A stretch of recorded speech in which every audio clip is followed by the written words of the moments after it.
closure with Sebastian, right? Yeah, but he also works up at Palehua, right? So Right. yeah, so he's Doesn't like, he work weekends though? yeah, he said kind of like sometimes he gets off, sometimes he doesn't. But Sebastian's for sure gonna be here. Yeah, Okay. supposedly. So he's probably gonna drive up the power line road though, that Hiko road. I think that's Miles.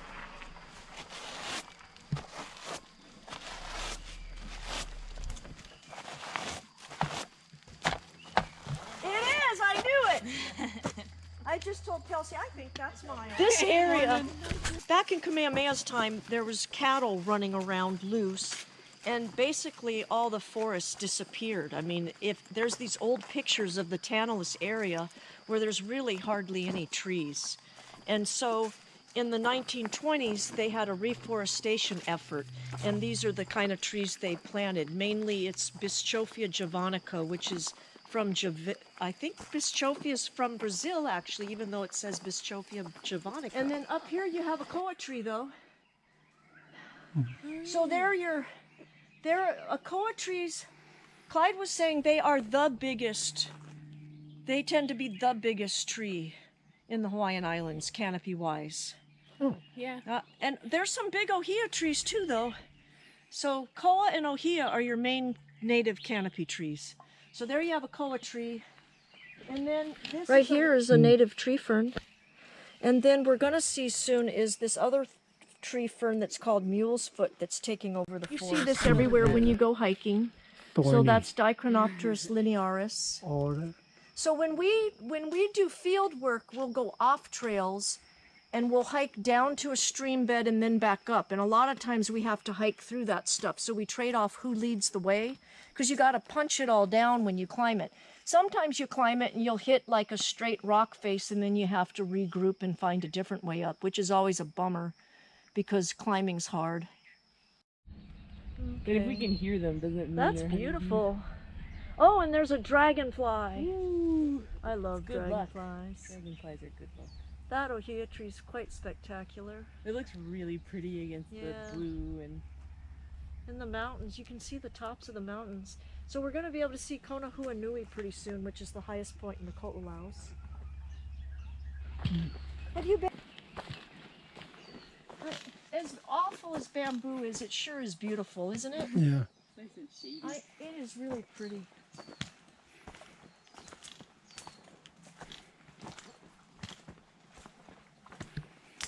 And, you know, technically you're not allowed to collect any of this stuff because it's watershed. But I don't think anyone's going to ticket you for taking some of the bamboo. Or Freycinetia arborea, if you prefer, in the Pandanaceae family. Ie'ie, so Ie'ie. That's it. Ie'ie, Ie'ie. I don't see any aerial roots on it either to show you. I meant to Xerox some of those pictures to show you today, and I forgot. I got busy yesterday. I was, see how it climbs up. Sunshine's kind of working against you today. And then damselflies like to reproduce in that. So the damselfly in the Ko'olaus is a little black damselfly. They're not that exciting to look at. Yeah, I don't have the native names very good. Or the local names, or the common names. Sorry. I'm still learning those.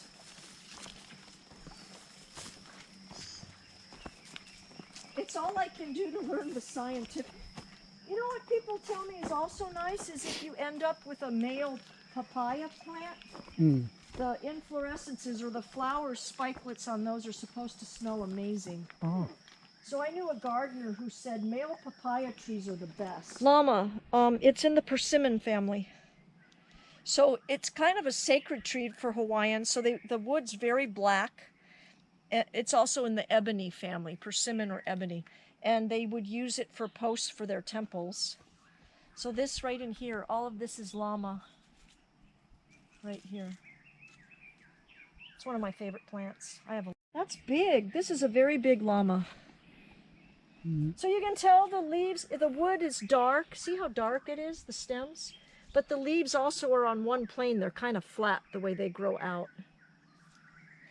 On this one, you would look at that and you might think Ie'ie, you know? But it's not viney, it's more of a tree, you know, or a small tree shrub. That's called Halapepe. That's the Hawaiian name for it. It's a Dracena, and it's native. I call it the Dr. Seuss plant because the hair, you know, it reminds me of one of those Dr. Seuss books. I'm not sure which one. So that's Halapepe. Oh, and here we go. All right, I'm gonna do it. So this is Pisonia. So it's kind of knobby and it turns, and they have these fruits on them that are really sticky. So back in the day, there were the Keamanu, and they were the bird catchers. And they would go out in the forest, probably solitary. I call it a lost artistic sport because they carried these 18-foot poles with them. They probably made their own trails. They might have had an apprentice or two working with them, I imagine so, but they'd have to be really quiet because they want to catch the birds to make the feather capes. And so they would use the seeds from this, the fruits are very, very sticky. And they'd put that on the top of their 18-foot pole, and then they would put on the pole either ohia flowers to attract the birds, or sometimes they'd use Ie'ees. They're these little red birds that are kind of fun-loving. They would keep those in cages. They kind of would domesticate those to some degree. And they'd put those on the pole, on the sticky stuff, and these more, you know, some of the birds that are more competitive would swoop down and kick the Ie'ie off the pole in the ohia flower, and then they'd get caught on it. And that's how they caught the bird feathers. They'd take the little feathers off. I think it was sort of under their wing is where they got the feathers, and maybe there was a tail feather or two. And they would collect the feathers to make those capes. And also the mahioli, the helmets, and also the akua hulumanu, the feather god images. With the shell eyes, they're really creepy looking. And that was with the Ie'ie, the aerial roots. They'd weave it and put the shells on it and the feathers. So anyway, that's what Pisonia is. That was my main story to tell you, and I got it. Purple fruits there are uki, Dianella sanduicensis or sanduicensis, one or the other. So that was used, the dye was used for kapa or tapa cloth. And it's in the same family as a lily. So when those flower, they look like little tiny purple lilies with these yellow stamens. So they're yellow and purple. They're really pretty. And it's native. And then next to it is another member of the coffee family, Rubiaceae. And I think that's Psychotria there, but I can't reach it. It's called Kopiko. So we'll find another one. They have little belly buttons along the midrib of the leaf. And that's why they call it Kopiko. But they're all fruiting right there. Yeah, Kapali Ku wanted fruits. He wants to try to grow this, but he says you got to get them when they're ripe. So they turn kind of an orange color, a red-orange color when they're ripe. Oh, look at the Ie'ie. I remember this plant, actually, how it coils right there. Oh, yeah, cool. So obviously there was probably a big tree trunk that went there at one point that it was coiling around that's no longer existing. That's pretty cool. I think there's a lot of Ie'ie on this trail. It's kind of a fun word.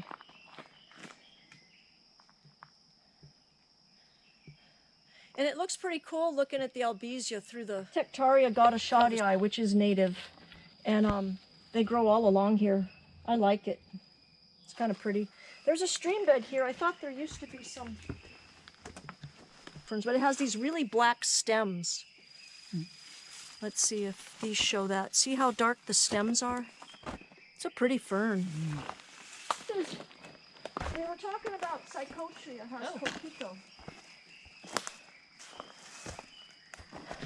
So this is Psychotria cauduana. This is the only one I know of. I don't recall ever seeing this anywhere else. I'm sure it is if you hike. But you know it. It's in the same family as coffee and gardenia. Again, we have a lot of native Rubiaceae, coffee gardenia family in Hawaii. But this has these pendulous inflorescences. So the flowers hang down like this right here. So that's Psychotria cauduana. And these don't look like they have Kopiko. Some Psychotria have belly buttons along the midrib. That's a pretty cool little plant right there, so I always like to point that out on this trail. It's the only one I know of along the... Okay, so this plant looks a little bit like mamaki. It's in the same family, Urticaceae. It's the nettle family, but the native plants in Hawaii from the nettle family, They lost their nettles, so they're nettle free. We don't have to worry about getting stung. There's a nettle in New Guinea that when you get stung by it, it's been known to kill children and old people. Wow. And it's been known to be painful for months at a time. My boss got stung by it once, and he said it was bad, like he needed to take morphine. Really bad. And it's in the Urticaceae family, but fortunately in Hawaii, we don't have the nettles. So, this plant made the Hawaiians famous. It's called Olona, or Tuchardia latifolia.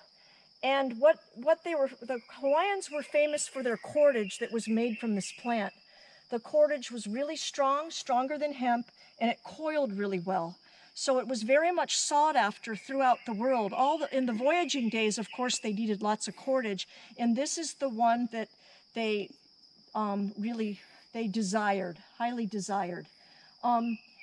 This plant is endemic to Hawaii, meaning it occurs nowhere else in the world. It's a native plant, but it's only found in Hawaii. And it is the only endemic plant that is not a food source that the Hawaiians cultivated. So they would have little plantations of these up in the forest. They tend to need a little bit of running water, lots of water, maybe slightly running. So very moist environment, but the Hawaiians would cultivate this for the cordage. Cordage that was revered and sought after. It was much superior to hemp. So it made the Hawaiians famous. For sure. Among other things. I mean, there was that time when Hawaii was discovered. It was, you know, in England, it was just all the buzz. After Joseph Banks went on that voyage to Tahiti and came back, he was famous because everybody was just all, it was an uproar. It became such a popular thing, the Pacific, and all the cool stuff they were bringing back. Yeah. Right, a few. So, first of all, this is called Kalia. Kalia. No, that's a trail. Kalia is the trail. It's Kalia. So it's Elaeocarpus bifidus. It's in the same family as the blue marble tree.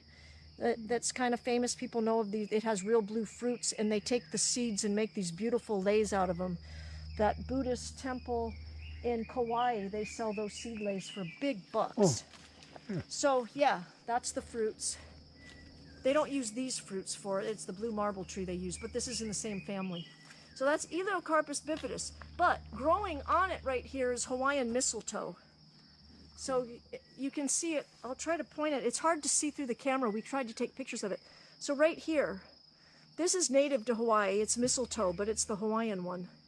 Corthosala, and I don't know the Hawaiian name. It has a Hawaiian name. It's also growing up in there. So Hawaiian mistletoe. And it's like, there's only like 1 or 2 of these on the trail. So that's the idea of species depauperate. Hawaii has lots of species, but you only see 1 or 2 of each one around, you know, except for ohias and koas.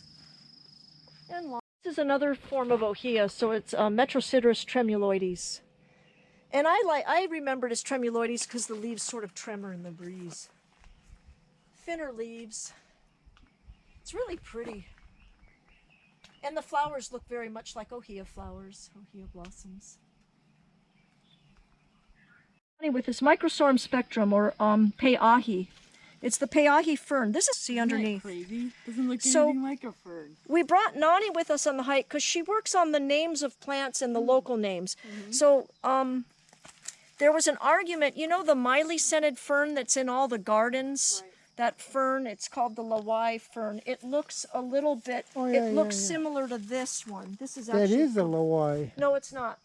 That's Phlebodium aureum because it has these golden roots to it. But yes, it looks like similar. Anyway, the botanists or scientists had figured out that Lawai was not native. And all the hula cultural community got really angry and up in arms because they're like, but it's in all of our chants and our, you know, everything we do. And so Nani went to Kamehameha. She speaks Hawaiian, and she decided that needed to be her life's work. She figured out that there had to be 2 Lawais, miley-scented fern.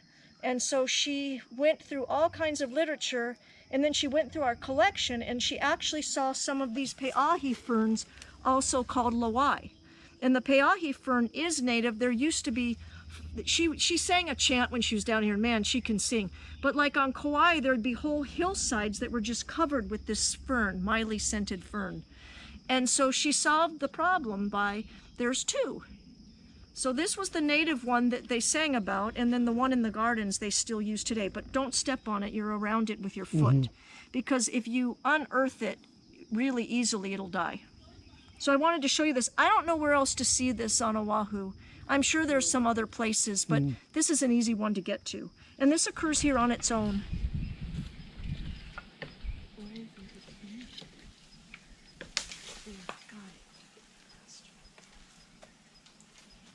No, smell better on the young one. So the thickened part on that stem we call pulvinus. So like legumes have that, it's a water trigger pressure regulator. So if you've ever noticed monkey pods, they curl up at night, they fold up, and that's because legumes have pulvinus. So the water, they pull the water out of the